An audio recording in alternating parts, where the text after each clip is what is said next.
Morning guys, I hope you're all well. I'm absolutely knackered this morning, sorry, so I'm just trying to awaken myself up with coffee. Hope some of you did the challenge yesterday for the first chakra, Kundalini challenge.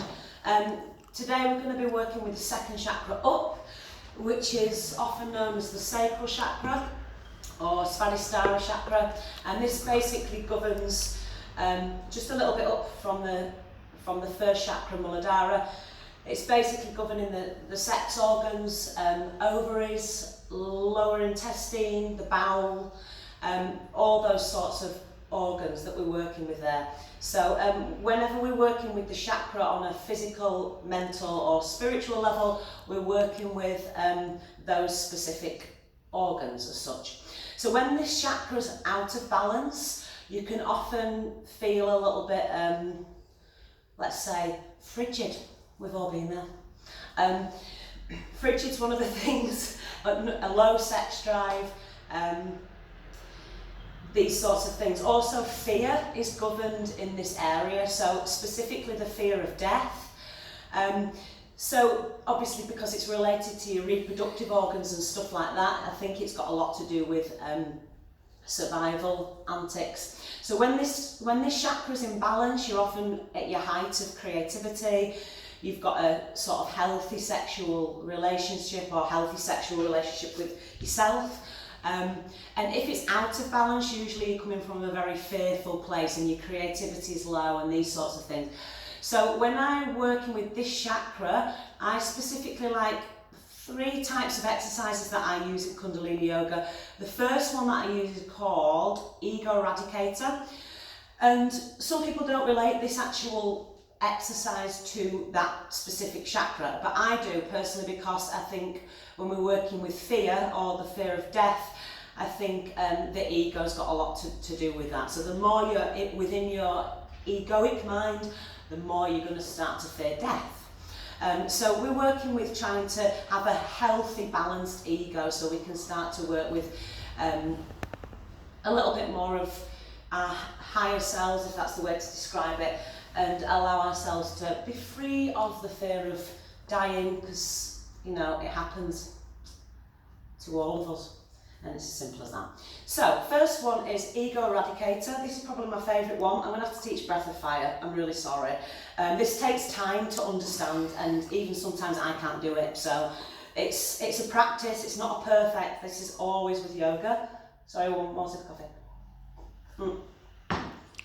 So Ego Eradicator, you want to sit with a long tall spine. I like to sit on a block or a bolster so that you're just getting that lift of the pelvis.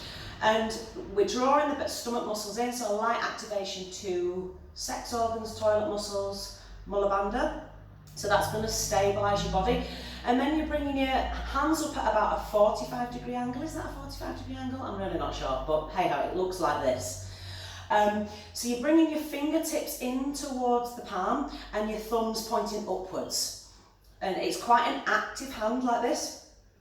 And we're using Breath of Fire. So Breath of Fire is or sometimes called Kapalabhati breath in other forms of yoga. And it's basically a short, sharp pump of the navel. So you're activating abdominals and releasing, activating abdominals and releasing. As we activate the abdominals, a breath comes out the nose. So it sounds really complicated, and you might want to watch the video a few times to see how it looks with what I'm doing, but it's basically this sort of sound, let's say. I'm going to do it with the teeth and then I'll close the mouth and do it with the nose. So it's like this. Shh, shh, shh, shh, shh, shh, shh, shh. So I'm breathing out as the stomach muscles contract. I'll actually do a video on Breath of Fire later on, and you can start to learn it a little bit more. But we're actually doing that with the mouth closed, so it's like this. And it's actually coming out the nose. So if you can't breathe out your nose, just do this shh sound. Okay? This will come with time. If it's not nice, you can just do deep, long, slow, deep breathing. And basically starting to draw that fire in the belly in this sacral chakra area and pump it out of the thumb area, okay? And this is called Ego Eradicator. I want you to do it for 2 minutes, closing the eyes down and sending the gaze point towards the third eye center. So that's in between the eyebrows and slightly up. Ajna chakra, centre of knowledge. I want you to take the gaze point there, thumbs up 45 degree, 2 minutes of here, breath of fire.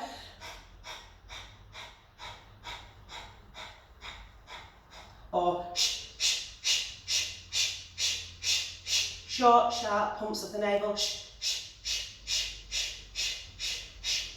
Okay? 2 minutes, building up to 14. That's the first exercise. It can get challenging, so just obviously take it as it comes. But keep those arms up. That's the first one. So I would start this chakra with Ego Eradicator. And then you can move on to Goddess Pose. So Goddess Pose is a standing posture used in all sorts of different yogas. I use it in Kundalini.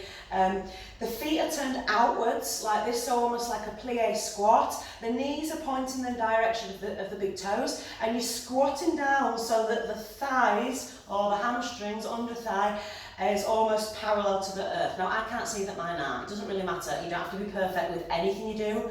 That's definitely not the point of yoga.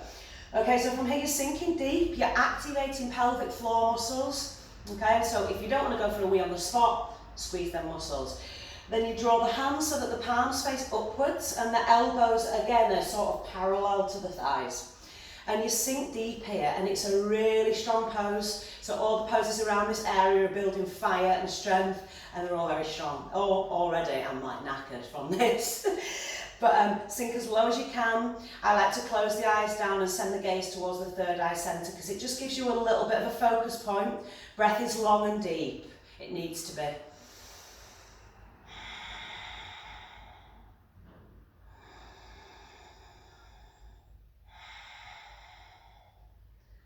Okay, I'm not going to hold that for 2 minutes because I haven't slept.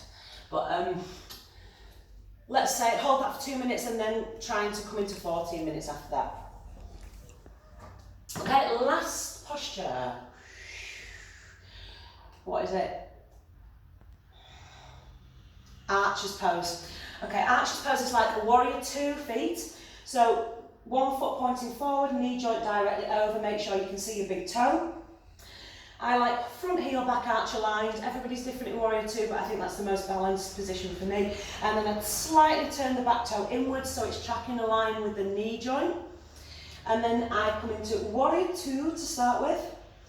And then you're basically bringing the thumb up like you did in Ego Eradicator, bringing the fingertips towards the palm, and you're taking like a bow shot. Same with this hand. So this hand is fingertips in towards the palm, and as if you're about to shoot a bow and arrow, take the gaze point towards the thumb and bring a little intention into it. Keep that gaze point. Sometimes I like to manifest in this position, so I like to repeat something over and over again. Like this. And then gazing point, holding 2 minutes. Really challenging. Opposite side, coming into it. Really challenging, but we can do it breathing. Activate the legs, gaze point, thumb. Up. Oh, 2 minutes, 2 minutes, 2 minutes, 2 minutes. And again, you can then start to use Mula Bandha, first exercises, and these exercises together. That's it, guys. Have a lovely day. Bye. Stop now.